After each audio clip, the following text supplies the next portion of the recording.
సంగారెడ్డి జిల్లా అమీన్పూర్ మండల పరిధిలోని టీచర్స్ కాలనీ సమీపంలో సర్వే నంబర్ 1042 సీలింగ్ ల్యాండ్లో కొందరు అక్రమార్కులు భవన నిర్మాణాలకు పూనుకొని క్రయ విక్రయాలకు దిగారు.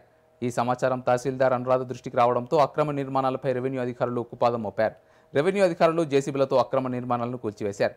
ఈ సందర్భంగా తహసీల్దార్ మాట్లాడుతూ 1024 సర్వే నంబర్లో గల సీలింగ్ ల్యాండ్లో అక్రమ నిర్మాణాలు జరుగుతున్నట్లు మా దృష్టికి రావడంతో ఆ నిర్మాణాలను కూల్చివేసినట్లు చెప్పారు. ప్రభుత్వ స్థలాలను కబ్జా చేసి అక్రమ నిర్మాణాలు చేపడితే ఎంతటి కఠిన చర్యలకైనా సిద్ధమన్నారు.